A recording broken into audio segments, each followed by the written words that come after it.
Murder on the Malta Express. Who killed Daphne Caruana Galizia?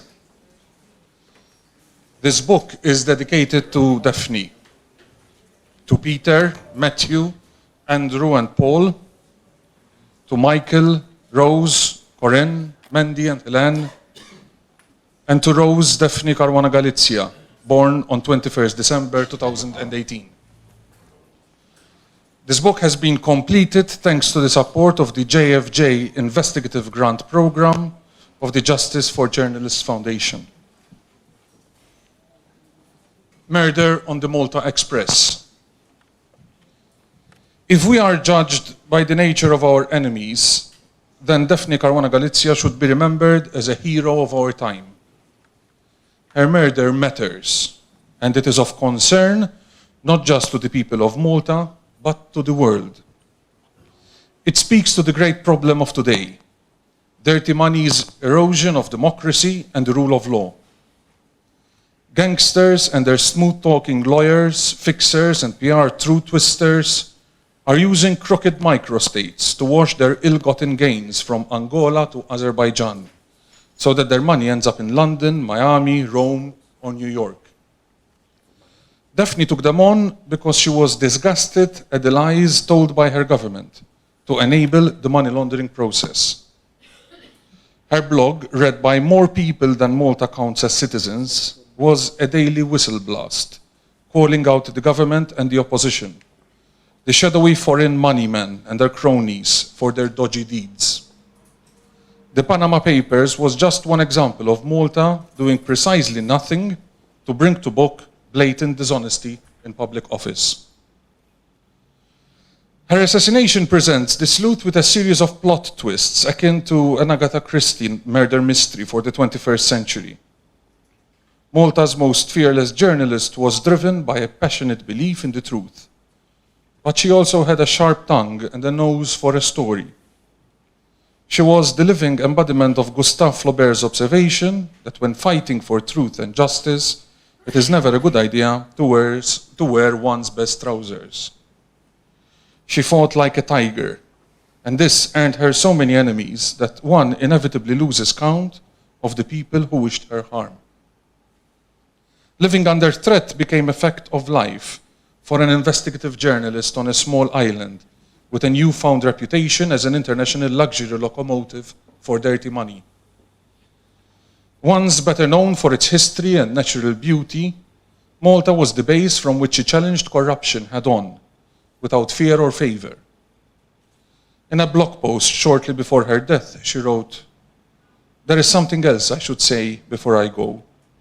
When people taunt you or criticize you for being negative, or for failing to go with their flow, for not adopting an attitude of benign tolerance to their excesses, bear in mind always that they, and not you, are the ones who are in the wrong."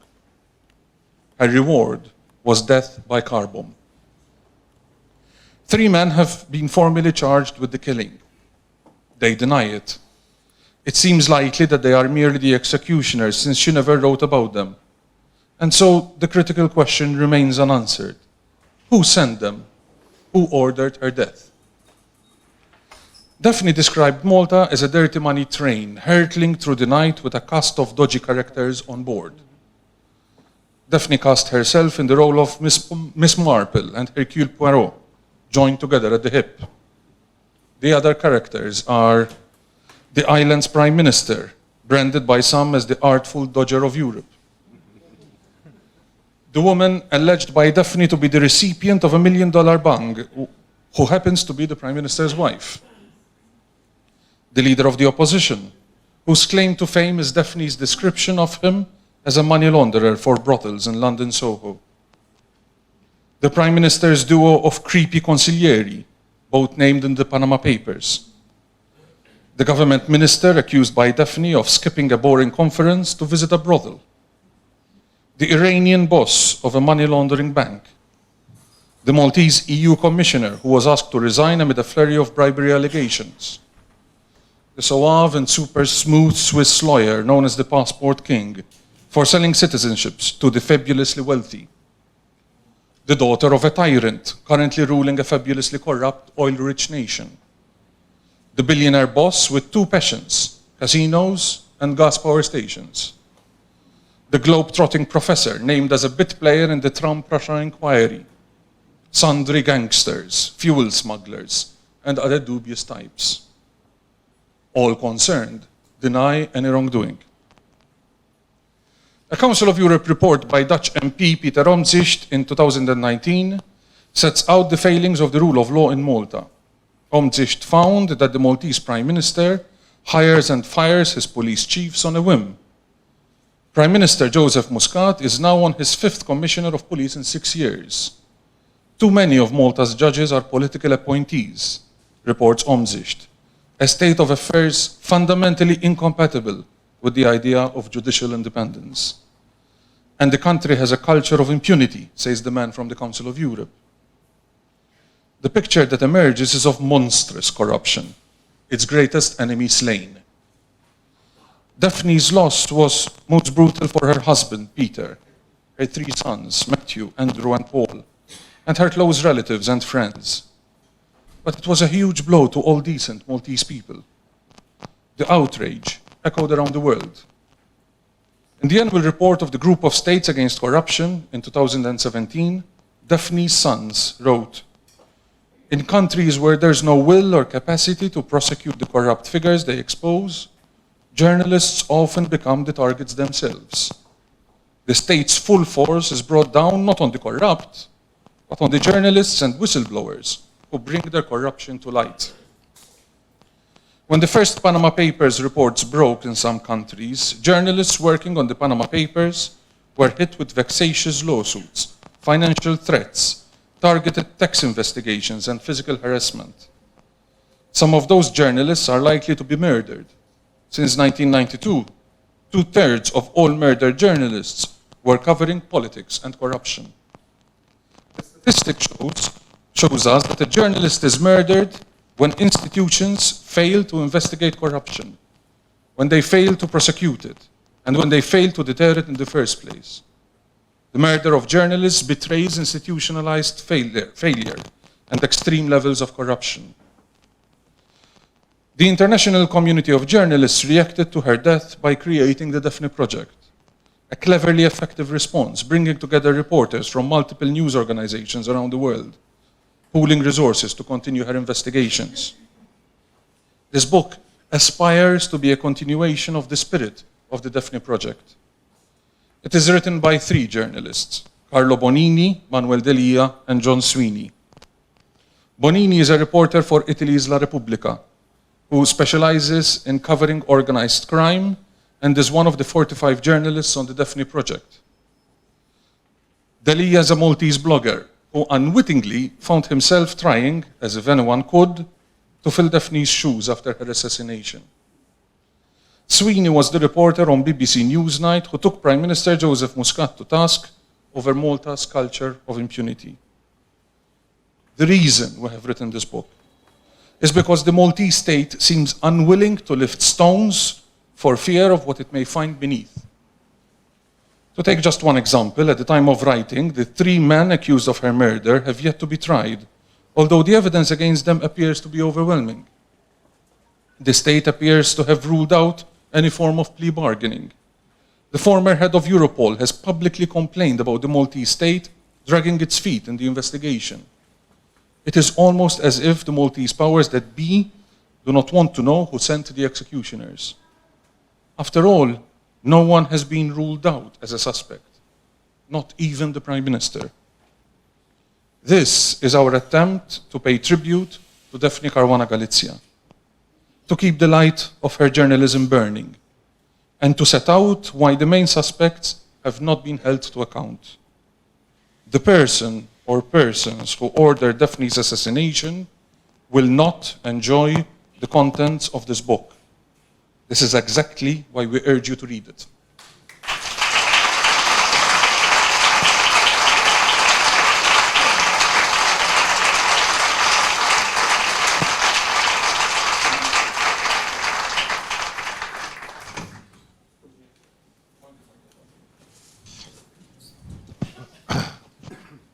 Good evening.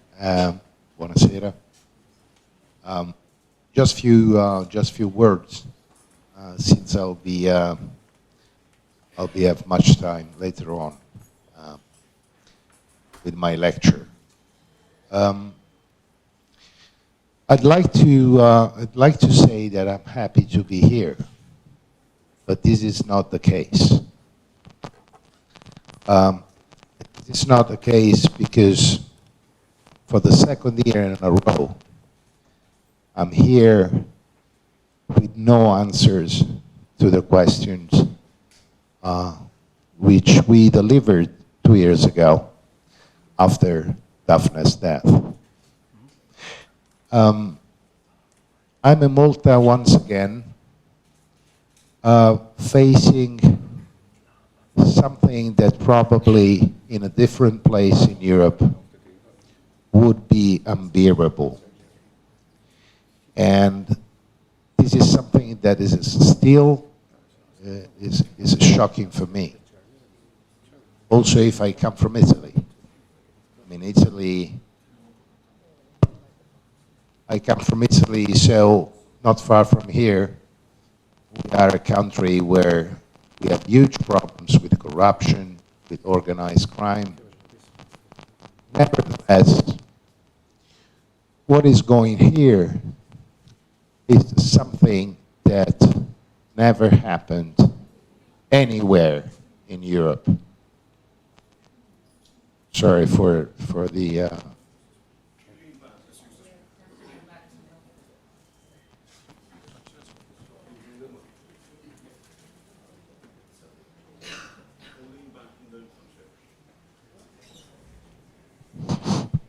Okay, it's better? Okay. So what I was saying is that, so this means that for me, as Manuel said, reading the first chapter of the book, 2 years ago, I myself with 40 more international journalists decided to keep the message of Daphne alive. We decided to deliver a message to the people who ordered Daphne's death, that they could kill the messenger, but that they couldn't kill the message. That promise is still alive. And I stick on it. Manuel, John, and many other international journalists still stick on it. This book, as Manuel said, is an evidence, is a demonstration that, as far as we can, we will keep the pressure on. I'm quite confident that at the end of the day, the battle will be won. I think that sooner or later, the truth will be found. As Manuel said, we don't have the tools, we don't have the power of policemen or magistrates. We are reporters. We can see and put together the dots. We can give the picture. We can give details. We can enlighten extraordinary coincidences. We don't have the power to wiretap anybody or to have a witness to say what he doesn't want to say. But you know what? In 2 years, it appears that reporters had made a long road compared to the institutions on this island, on the road that leads to the truth. And this is something that I think it's it's something that we have to think about. And one more thing. Daphne's death, Daphne's memory, is not a Maltese legacy. It's a European legacy. Not only because Malta is a European country, not only because it's a very important European country, small but very important, but because what Daphne represents is something that affects and something that has to be considered by any European citizens. What happened to Daphne could happen again, and eventually it happened again after her death. So I promise that I'll be back next year, and the very next year. I'll keep coming. But I'm sure that sooner or later will be the year. And we will gather in a third or in a fourth anniversary celebrating the truth. I do think that that will be the end of this story. And I do think that we have no choice than stick on this challenge. Thank you.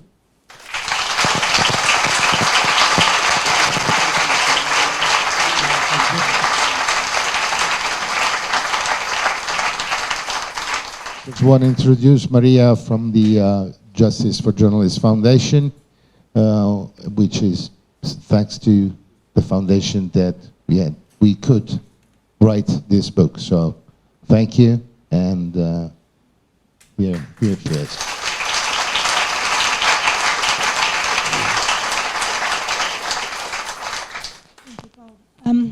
The grim statistic demonstrates that more reporters are being killed or attacked for covering their communities, cities and countries rather than for reporting from the war zones and conflict areas. It is corruption, populism, financial crimes and the diminishing accountability of authorities that have created numerous challenges and risks for both professional and citizen journalists. As Manuel has already mentioned, the biggest risk faced by media workers in Council of Europe member countries now comes from state actors rather than from typical gangsters and terrorists.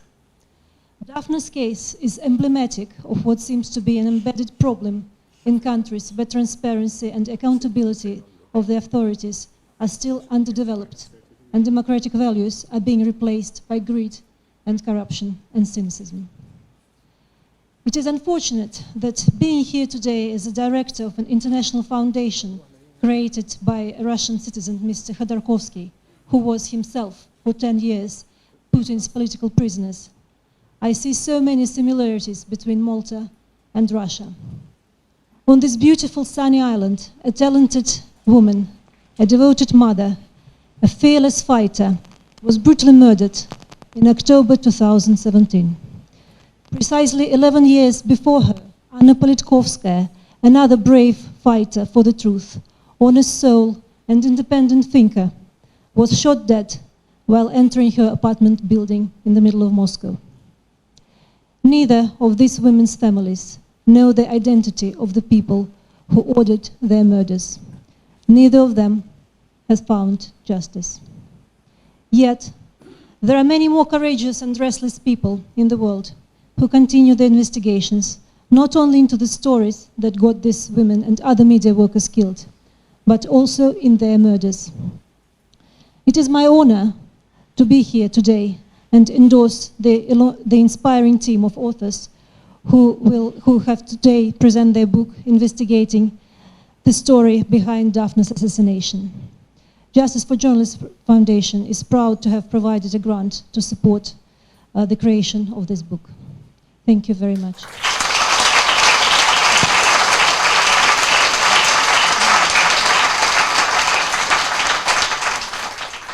Thank you, Maria. when I got into my hotel, I put my my phone on charge, and I thought, wow, a British plug, fantastic! What a fantastic thing! And then I started to reflect on the true nature of Malta. Malta is a country in which the Prime Minister is suing a corpse. Malta is a country in which the Prime Minister sends his bin men every night to desecrate a shrine. Now, the difference, you could say, between Russia and Malta is that eventually Vladimir Putin gave up desecrating the shrine to Nemtsov, who was assassinated 100 yards from the Kremlin, and they've actually finally put up a plaque on the bridge when Nemtsov was shot in honor of his memory. Good on Russia, you could say.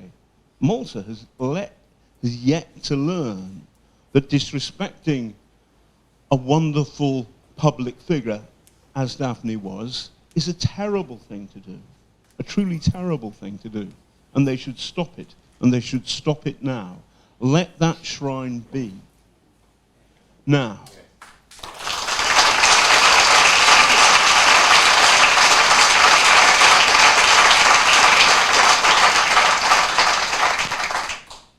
I'm not a betting man, but I think sooner or later the true perpetrators, the people who commissioned this killing, will be found out.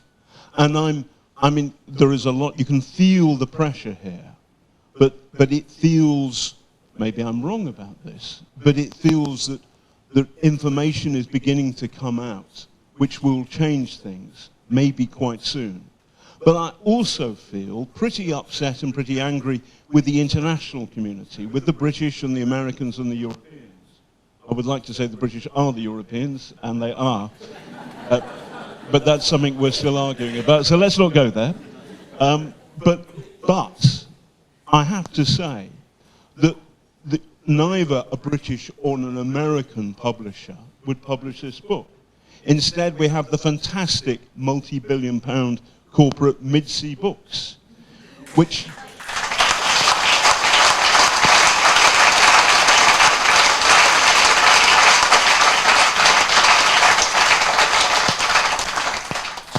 and it kind of reminds me of a British Royal Naval destroyer in 1940 bringing home some food to Malta, because this publishing firm is sticking up for free speech and democracy and the rule of law.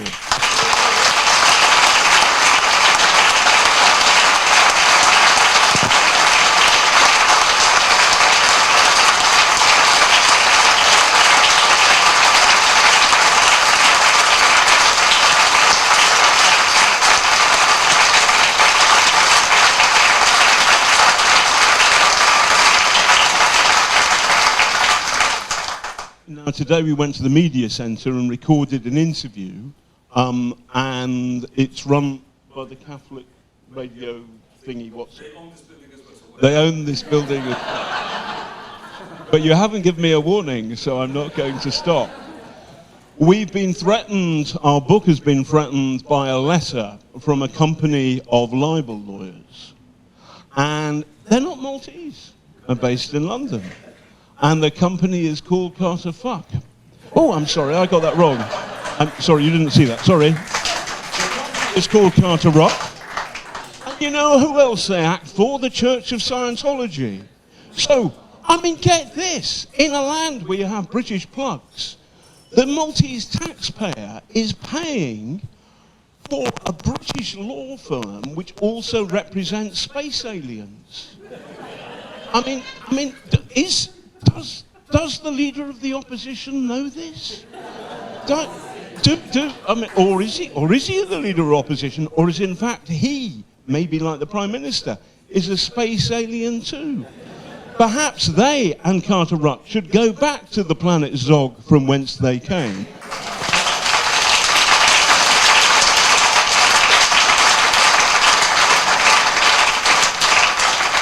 And respect the rule of law and democracy and all the other things that Daphne was out to defend.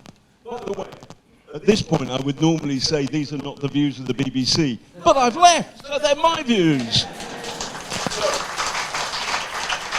I can go on all night and I'll shut up. But Daphne's spirit is in this book.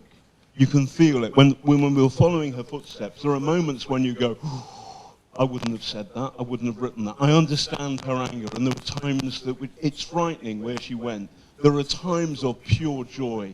Her brilliant piece of journalistic detective work tracking down Chris Cardona. Where were you, Chris, on that great night? Were you in the brothel or were you in your hotel? If you were in your hotel, give up your phone records. He stopped.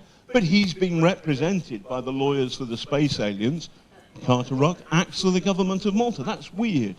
And there were times where I was just, all three of us, we sat back in awe of her raw courage. Daphne's great spirit.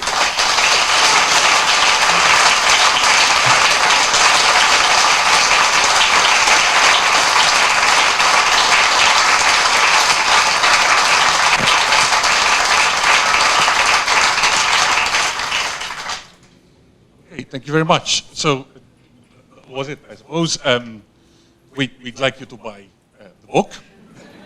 So, well, Mitzi Books would like you to buy the book. And they're selling the book. We don't mind if you buy the book. We want you to read the book and we want you to share the book. We're going to be outside just in case you want us to sign the book for you. The hardback copies, if you've ordered them, the publisher tells me they're still in the making, so you're going to be receiving them, and you're going to be receiving them signed. But if you've collected your paperbacks, you can sign them on the way out. Thank you for your support. Thank you for telling the story.